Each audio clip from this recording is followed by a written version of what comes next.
mics off. It just prevents any kind of glitching as the presentation goes on.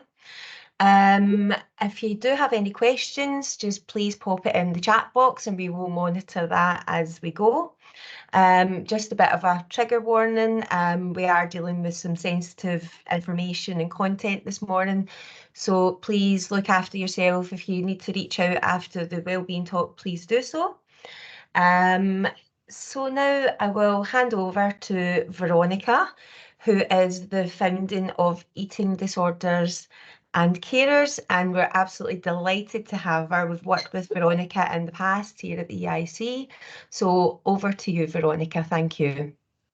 Thank you, Marcella, very, very much indeed. And also to Grace, I'm delighted to be here and very honoured to have been asked to speak to you today.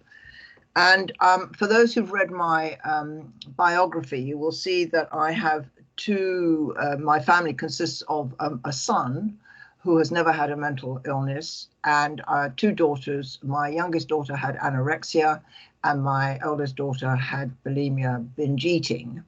And I also had a brother who had schizophrenia, and I looked after my late husband, who died of colonic cancer. And the reason that I just bring him into it is to highlight the difficulty for carers in terms of the difference in caring. And that does have some impact on how people arrive at codependent relationships, which, as you know, I'm going to talk about. I'm going to start with my story. Then I'm going to move on to the codependency relationship, what codependency really is, the importance of active listening, and then I'm going to, if I've got time, to talk about open dialogue, which is based around active listening. And it's a new, some people call it a model, some people call it a philosophy. But anyway, you will see what it is when I get to it. Now, I thought I'd start with a sort of relaxed, I don't know, is that a relaxed photograph? I thought Heather was maybe appropriate. I actually, the reason it appealed to me is because I do mindful walking, and that's oddly the sort of vegetation that I've got above where I live, and I do that in the mornings, and everything goes out of my head. I just walk aimlessly, and it's really, really relaxing. So to come on to my story, I'm going to start with Vanessa, who is my youngest daughter, who had anorexia at 14. Now, in terms of getting into recovery and treatment and so on, it was a good deal easier with her than it was with my eldest daughter. And that's for two reasons. I think bulimia is very entrenched, and certainly it was much more difficult in terms of seeing her through a treatment and getting her out the other side. And the other reason is that she is, unlike Vanessa, who is very independent, knows what she wants, goes for it, Henrietta is a very needy person. So you've got two very, very different characters. And the other thing, the other difference in them was that Vanessa didn't really suffer from depression, and Henrietta suffered severe depression. So in one family, you can see the differences of how people were. And that's what, so for me, it gave me quite a wide experience of what eating disorders are in several different aspects. But you can see the challenge for services with all the differences and dealing with all the people who throw up very different characteristics. So anyway, Vanessa went to where she started at school, and she was, instead of going straight to a clinic or into any sort of what I call eating disorder services, she went to the pediatric unit in our local hospital. No, nothing to do with them. They're absolutely charming. But a pediatric unit for somebody who has anorexia isn't or wasn't for her the best place, because of course she was then put in a room on her own, which suited her big time, because she then water loaded. She didn't have to eat, or nobody watched her eating. So very shortly after being admitted there, she was taken to an eating disorder clinic as an inpatient. And that's quite a harrowing experience if you're a carer, because there are rules. And when you've got sick people, rules about, well, I'm sorry, you can't see your child unless she eats, you can't ring her up, we'll tell you when you can all get back together, so to speak. And that was pretty shattering, if I'm honest, and not helped by the fact that when I left her in the clinic, the sort of doors, so there was I'll never forget it, there was a very heavy door and it slammed, that sort of finality of a big door slamming. And I remember thinking, this is what it's like putting your child into care. And I was pretty devastated. Anyway, to fast forward, she was there 4 months and did very well.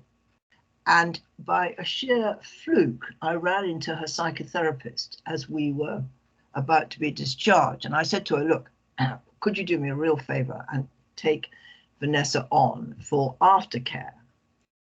And she agreed to do that. And aftercare was that aftercare with that therapist, which actually did go on for nearly 3 years, but graded, was really one of the reasons that Vanessa got into recovery. And I am passionate about continuity of care. And that's why aftercare is an essential component, I believe, to recovery. And so we started on the therapy, and a very inspired lady, because she understood the boundaries around confidentiality, which really helped. So I would go in 10 minutes after each session, and I'd be told what she had to eat, how much she should weigh, and the general sort of chit chat, nothing to do with Vanessa's personally. And she then said, and I shall be ringing to find out whether this is happening. So that took out the manipulation. So Vanessa couldn't say, well, actually, I've been told I shouldn't be eating for a week or something like that. So that was really helpful. And quite honestly, as I said in the beginning, that was really the sort of beginning and end of it. And Vanessa got up one day and she came to me and she said, do you know what, Mum? I'm out of here. I can't do this anymore. It's boring. I can't be bothered. And I thought, you can't be bothered. I can't believe this. And so anyway, that is how it went. And I thought, after 3 years, oh gosh, well, okay. Anyway, so off she went. She went on a gap year prior to university. Gap year was very successful. University was not. She went to Newcastle and she rang up saying, look, the culture at universities is absolutely awful for eating disorder people. I want to come down back to London, get a job ahead of the game. And that's exactly what she did. And that was really the start of what has been a phenomenal career. So I suppose with that statement comes that fact that there are people who recover really well, and recovery is an option. And she then got she got her job, as I say, and she's married now with one child, and she's got friends, and it really has been a success story for her. Now, coming on to Henrietta, as I said at the beginning, bulimia was difficult and entrenched, much more so for us. And she went to the same school as her sister. Went to the same school as her sister. and became an absolutely obsessive worker. I mean, you've never seen anything like it. And the school used to almost ring up saying, we don't know what to do, we've never had a pupil like this, which is unusual for schools to ring to say that you can't stop somebody working. But anyway, that's how it went. She then left to do some A-levels at another school. And again, they had the same fear that she would simply blow up. Anyway, she did get some very good A-levels, and all seemed sort of okay. I mean, she clearly wasn't well, but not so unwell that we felt she should go into some sort of service. And then she went on a gap year as well. And unlike Vanessa, it was a disaster. She had become much iller. And the poor girl who went with her, it was just a nightmare for her. And Henrietta would be constantly ringing up, oh, I've lost my passport, I've lost my money, and this and that, until eventually this poor friend said, I can't really take this anymore. And as I said in the beginning, she did suffer severe depression. So this didn't help either. So she came back early. She also went up to university. She went to Edinburgh, which she loved actually, but again, the same telephone call from her about it's not the culture here, I need to come back. And unlike Vanessa, she went to France, where in terms of learning French, it was very successful. In terms of her illness, it was gathering speed, to be honest. And again, constant calls of, oh, Mum, what am I going to do? Can you sort it out? I'm so depressed. And these calls would go on for hours. We would be going around it in circles about every sort of kind of aspect and help that I might give. And, you know, do you want me to come out? Nothing was sort of basically too much trouble, as every parent would do if they had a child that was sick. So anyway, she came back from France, as I say, having learnt French well, and decided to take a secretarial course. And again, you know, that was sort of difficult. How am I going to do it? Can you help me find a secretary, you know, good course? And of course, I was terribly willing. You know, nothing was too much trouble. I was there around every turn, saying, no, don't you worry, I'll organise a secretarial course, because I remember in my day just exactly where all the best agents were, and I'll fix that. And then she said, well, I need a flat. I said, oh, well, don't you worry, I'll fix the flat. I know where all the estate agents are. And as I say, you know, day in, day out, nothing was too much trouble. And because she was very needy and always asking for my help, it appeared at the time that that was all hunky-dory, and I was doing the best thing a parent could possibly do in the circumstances. You what? And she was spending vast quantities of money. She ran up an overdraft of £3,000, which simply on food. And life actually for her was absolutely chaotic. But interestingly, it was as chaotic for me as it was for her, because I was flying in every direction to help, and she was on the telephone day in, day out for hours. So it somewhere had to sort of come to an end, this. And it coincided with of her going to some service with, because she tried in the end to take her own life by swallowing 97 laxatives. And she was warned by the hospital. She was lucky because the ambulance, who actually had to beat the door down to get in to get to her, warned her that should she attempt that again, it may not have such a happy outcome. But what that triggered was that was clearly, Henrietta was not getting better not with no services, so to speak. And she always going to faith healers and gyms and therapists, but it wasn't working. So it coincided with a friend of hers who was in an addictions clinic saying to her, look, I'm here with an eating disorder. I'm here and it's, you know, really good. Why don't you join me? So she did. And she went off to the addictions clinic, and in very short order, she wrote me a letter saying, darling mummy, I love you very much, but your helping's not helping, and I want you out of my life, and I'll let you know when I want you back in my life, basically.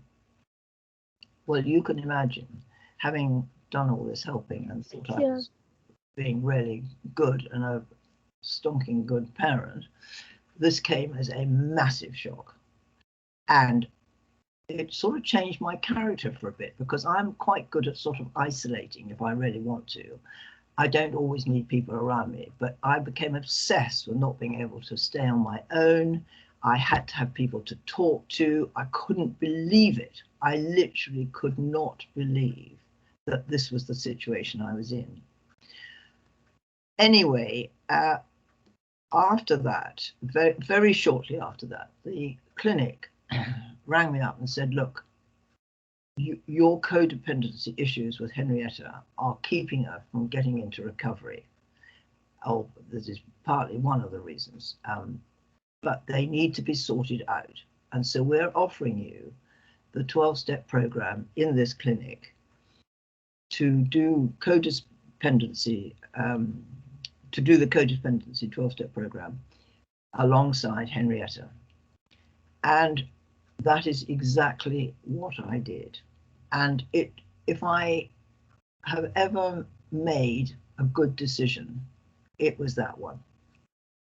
Because for me, and everybody's different, codependency for me had become an addiction. So what happens in the end with these sorts of relationships is that both Henrietta and I needed each other.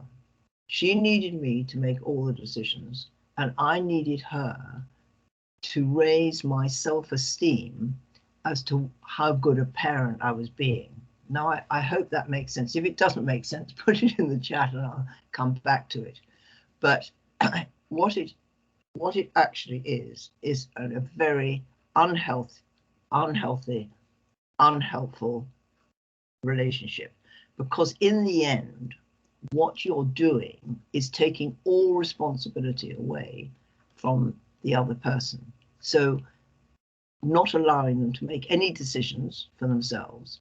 So they never sort of get better at anything, because they've never taken any risks.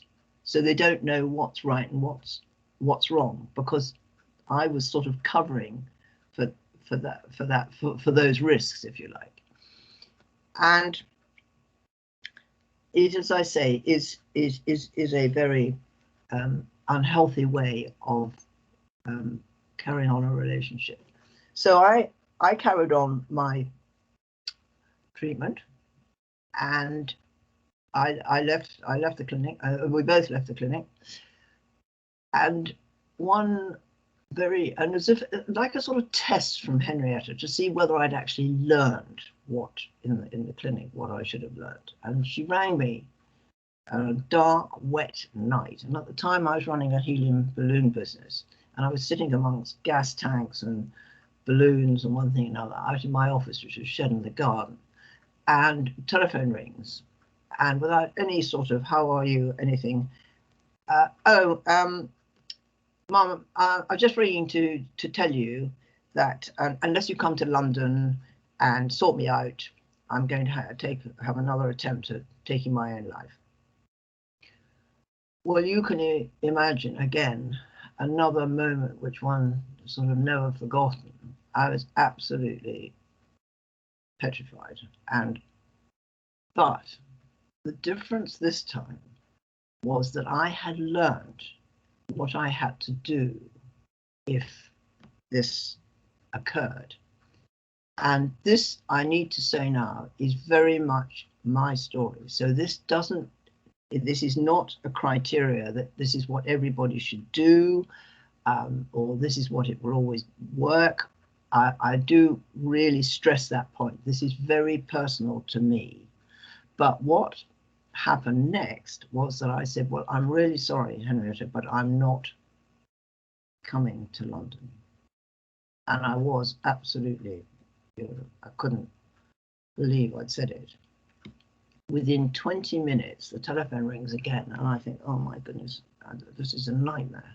And it's Henrietta back on the line saying, oh, how are you, Mum? I'm just ringing to find out what you're doing for the weekend. I mean, a complete switch. And by doing what I did was really running with what I'd learned. It was actually the first green shoots of Henrietta getting into recovery, and the fact that we no longer was sort of literally joined at the hip. And I've got a slide on boundaries and how it goes with about setting boundaries and the importance of which I'm coming to in a minute. So that is where we are, and again, both of them are in recovery, and so I have a real success story, and that is why I like to say that recovery is an option.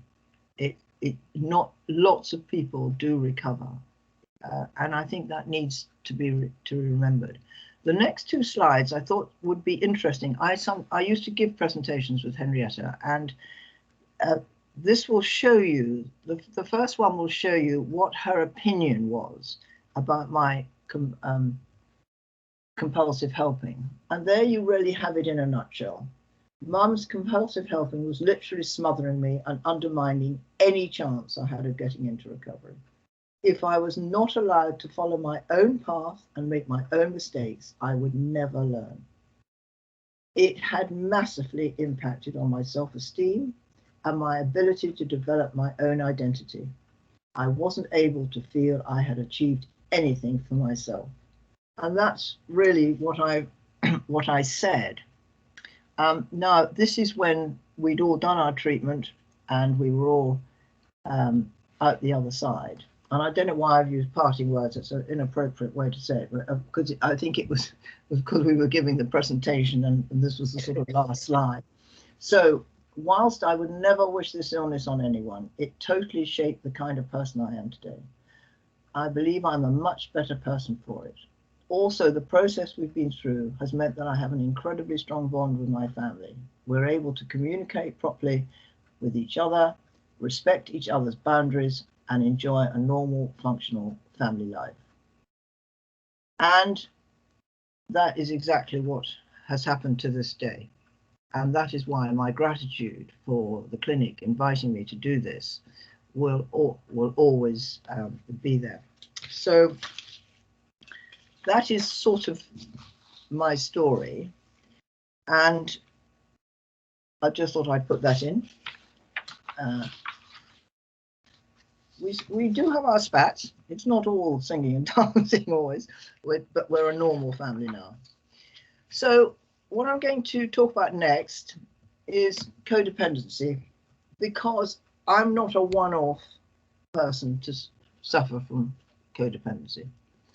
I know from what I hear during, from my work with eating disorders and carers. I work more with professionals than I do with carers, because my message is to the professionals and those who are not well to include families and the importance of doing that. And so I hear both from patients and professionals that codependency is an issue. And I think what happens in families that I counsel is that they get into these huge rows because the patient doesn't want to be controlled, and the professional, to some extent, is a bit worried about saying, look, you need to change your relationship with your child, because that doesn't go over well always with parents, as you can imagine. But so it's a bit of a a minefield, I think.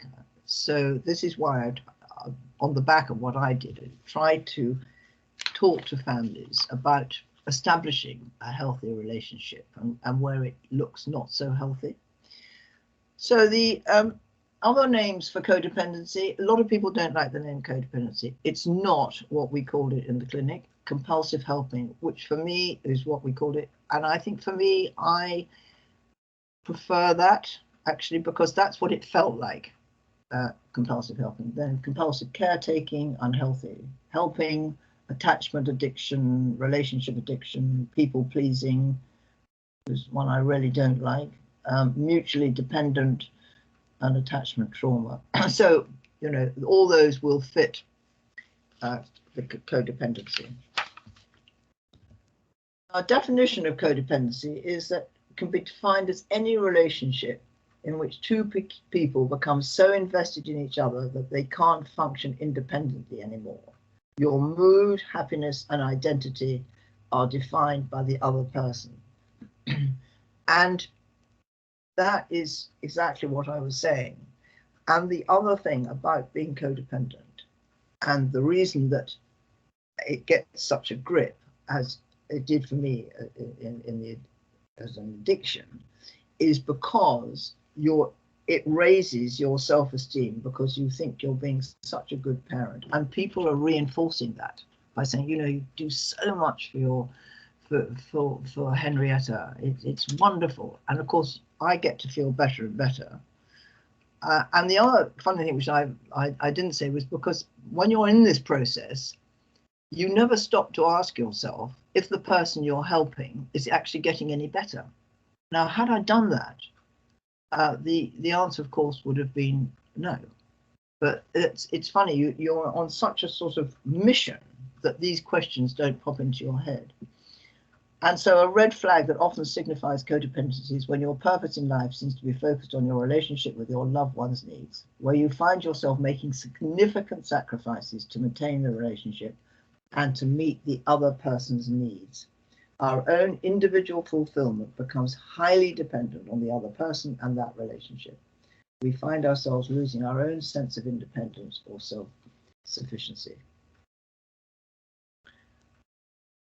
And those are codependent beliefs. I'm not enough. I'm not lovable. I don't self-care. And of course, self-care is something that carers have a tendency not to do. It's vitally important, but they feel that everything has to be put into those who are not well. And I more than sympathize with that. And that is also true. They don't enjoy life, and this is the big one, they blame themselves. So if anything doesn't go right, it has to be their fault. And that is a significant tendency throughout all the people I meet. And blame is really not helpful, because it brings with it a rather negative connotation. So where does codependency come from? Well, it's something that can come from your early childhood. And codependents may have been neglected, blamed, abused, betrayed, or rejected in childhood. And these traumas get reactivated by current events. Now, in my own case, to be absolutely honest, that is exactly what that particular point fits well with what happened to me. I had a verbally abusive father and a mother who thought that my brother was the greatest thing that had ever hit the planet. So everything I did was not good enough. And that was the mantra throughout my life. And oh, well, you know, she's so difficult, and all don't ask her anything because she'll never give you the right answer. And so that was quite difficult to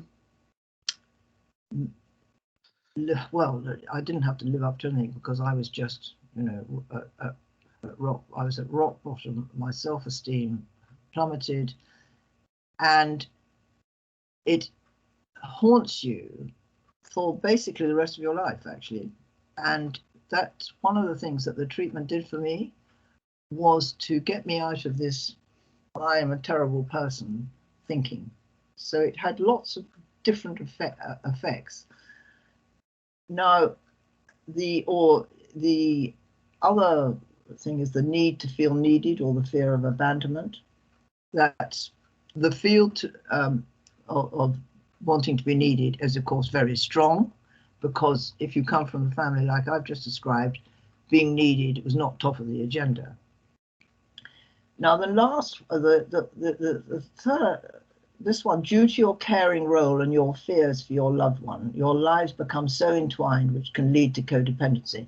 Now, I've heard parents say exactly that. They essentially were not codependent, but because they lived such close proximity, their relationship developed into codependency. So not everybody starts out at it as being that. And as I have said, low self-esteem is the sort of the thing that really drives it. So what can you do to, there are lots of things, but I'll just talk about boundaries, which are really important. And a boundary is a definite place where your responsibility ends and another person's begins. It stops you doing things for others that they should do for themselves. And a boundary also prevents you from rescuing someone from the consequences of their destructive behavior, which they need to experience in order to grow, which is exactly what I was saying, that Henrietta, by taking responsibility for her life, needed those experiences so she could grow. Now, planning for change, change is basically, there are changes for carers. I've not got time to go into it, but there are changes that carers do need to make, whether you're codependent or not. And it's by making those changes that actually people, by and large, get into recovery. But as I say, it's too big a subject for this morning. But the three of them, the three changes that you can do, and the boundaries you can say, saying no, letting go, and having boundaries that are firm and yet flexible. Which for carers, again, those things do come with, it flags up risk, but as I say, it's a whole other subject of how you deal with them, with the risks. I'm going on to the importance of active listening. This is one of my really hot topics, and if you understand the skill and apply the skills of active listening, codependency will not be as important to you, because you'll be listening rather than telling and organizing. And I love this. I don't need your help. I just need you to listen. And how many times have you found yourself actually thinking that about somebody? I am guilty of thinking that. I have to say, rather guilty, quite a lot sometimes. So these are quite interesting facts about listening. So it shows that listening can be difficult. 10% is words, 55% is body language, 35% is the tone of voice. And immediately, I think this is amazing, after we listen to someone, we only recall about 50% of what they said, and long term, we only remember 20% of what we hear. So active listening helps you build trust and understand other people's situations and feelings. And in turn, this empowers you to offer support and empathy. Unlike critical listening, active listening seeks to understand rather than reply. And how good, doesn't it feel good when somebody really actually listens and seeks to understand what you're saying? I mean, you just feel so good, and it's so good for the soul, and you feel good about yourself. I mean, the spin-off of good active listening can never be underestimated, I don't think. Now, the next few slides I'm skipping through because I want to get on to just very quickly what is I've been lucky enough to be trained in. So I'm sure for those who've done motivational interviewing training, these are what helps in applying active listening. And you're getting all the slides, so you'll be able to look at some of the questions, open questions rather than closed questions, affirmations, you know, admiring people, telling them that they've got it right, you know, all those are raise, as I say, people's self-esteem. Now, the one that is really important, actually, and is reflections, because that proves that you really have been listening, because you can think back and quote what was said. And I'm not saying, I mean, active listening is a skill and it takes time, because I thought, oh, well, you know, it's no point. Of course I'm listening. And one day Henrietta turned around and very stroppily said, you're not listening, Mum, because you're not hearing. And that's the key to it. And like it said in the other slide. So that really sort of can cement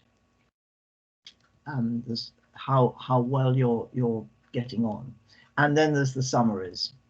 And then you can come to some sort of conclusions about what the other person is going to do with their lives, having decided for themselves through that action of talking and reflecting and so on. I hope that makes sense, because the important thing about listening to those who are not well is that they need at the end of the conversation to have made the decisions themselves about what they're going to do next, and they need to own the decision. Otherwise they just say, oh, well, my mum decided that was what I wanted to do, and that will never work, because they won't do it.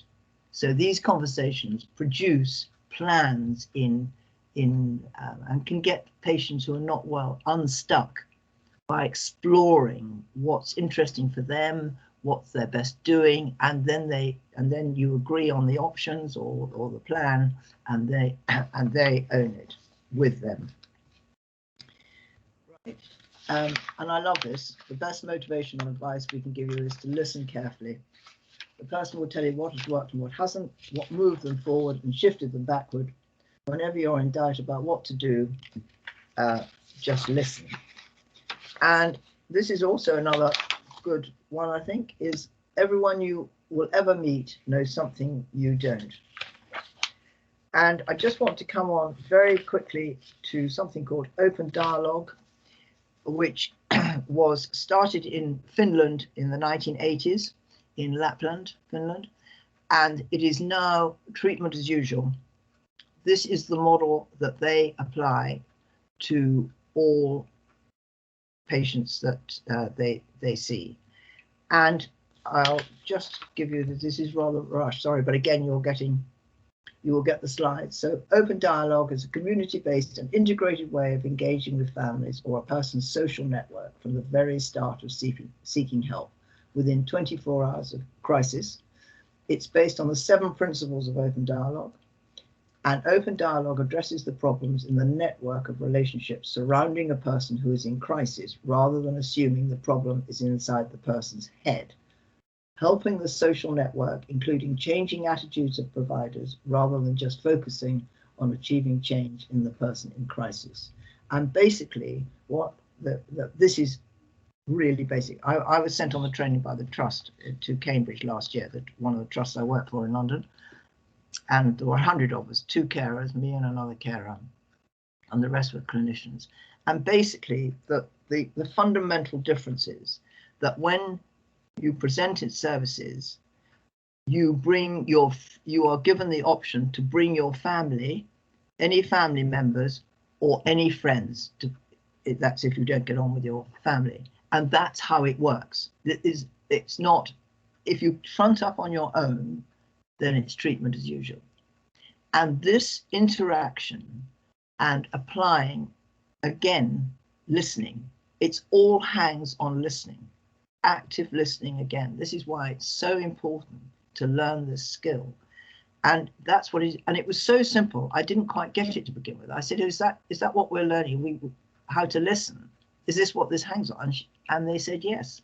And I've subsequently done some network meetings with families, and it's amazing how it works. Trying to sort of, it doesn't happen overnight. Of course, this is a series of appointments like it would be with treatment as usual.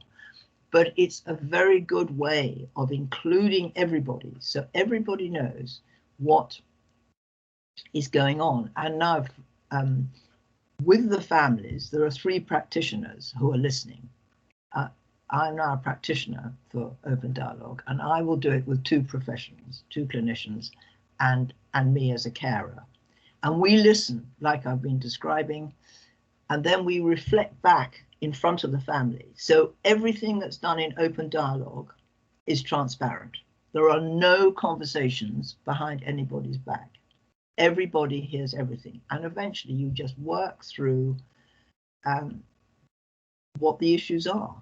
And originally it was for psychosis. It's now, in my opinion, one size fits all, and it really does. And the advantages can be that going into services inpatient are no longer needed, and nor is medication. And those are sort of what one's working towards with as the successes. And it does work like that for some people, obviously not everybody. But and that's a very, very rushed view of what open dialogue is. And those are the 7 principles of it, which I will let you read. And again, hope. That's what drives carers. And by listening, showing empathy and compassion, one can convey hope. And a rainbow, hope, the psychologist hope, so a rainbow is a prism that sends shards of multicolored light in various directions. It lifts our spirits and makes us think of what is possible. Hope is the same, a personal rainbow of the mind. And for me, for us, collaborative care is what brought around recovery, with Vanessa and her therapist and me in the addictions clinic, and that joined up thinking and including everybody in the family. Because if you don't get the whole picture. And that's why it is so important in recovery, and research has now proven that. So I'll end with this. Difficult roads often lead to beautiful destinations. And that is precisely how I saw how my life was and is now when I started off down this road with my children and also my brother. But, and this is what we said every time we had a session in the clinic, if nothing changes, then nothing changes. And I find that particularly helpful. So thank you for listening. I'm sorry if I've overrun. I'm very happy to take questions, and I hope it was helpful. Sorry to be a bit rushed, but the slides are there. Not at all, Veronica. Thank you so much. And I think given the opportunity, we'll have you back because your wealth of knowledge is absolutely amazing. So just me personally, you spoke about the clinic inviting you along, and then it was the 12-step program. Is that something that you and your daughter still live by today? Yes, we do. And funnily enough, the 12-step program has 2, I think, things which are not generally offered, which is that they have this wonderful mentoring scheme. So when you leave the clinic, you have a mentor who you can ring up, who's been one of the people in the clinic, and they offer you top up. So you can go back and say, look, I need top up. I did that.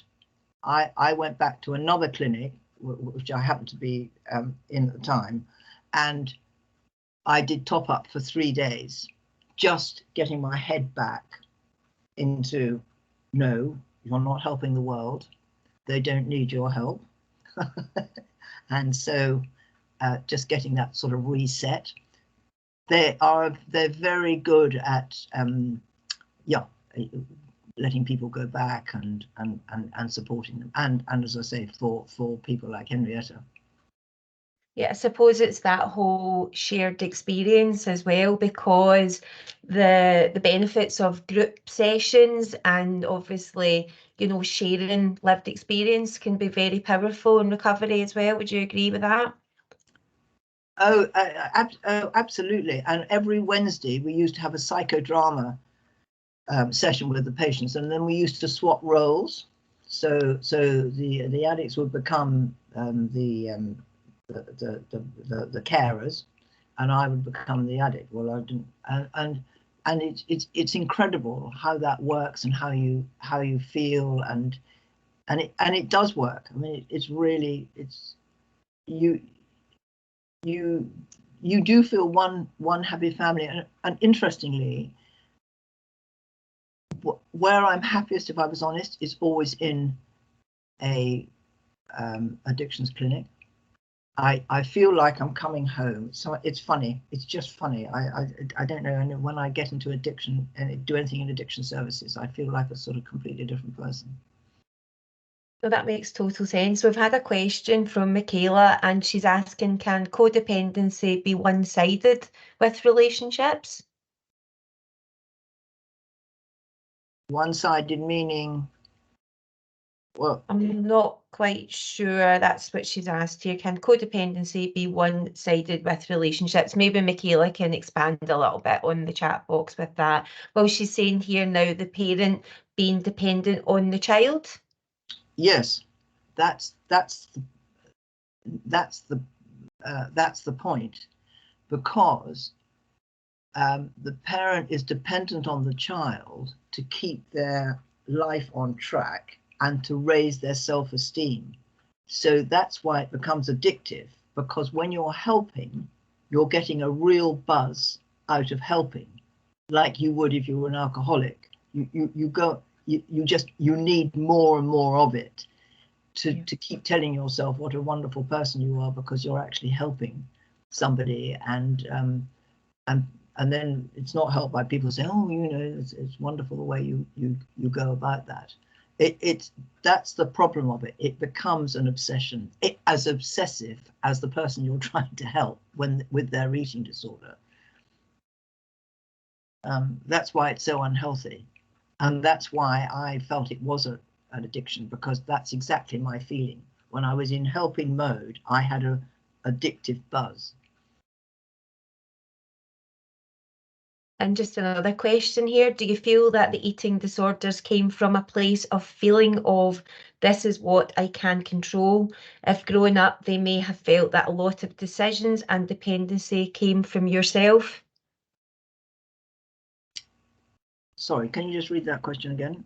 Do you feel that the girls' eating disorders came from a place of feeling of this is what I can control? If growing up, they may have felt that a lot of decisions and dependency came from you. I think what the person's asking here is that it's like the control, they could control the eating disorder, so they could control something in their life. I hope I'm explaining that okay for Millie. Yeah, no, I mean that is true, but for me, the eating disorder is being driven by low self-esteem. So once you've got the weight restored and people are capable of taking in thinking,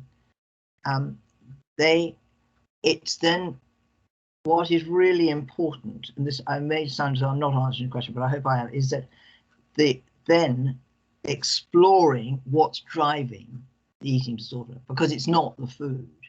So you need to be able, you need to do, you need to get, I don't think it's done enough. I think there's too much emphasis personally on food and nothing like enough on trying to discover why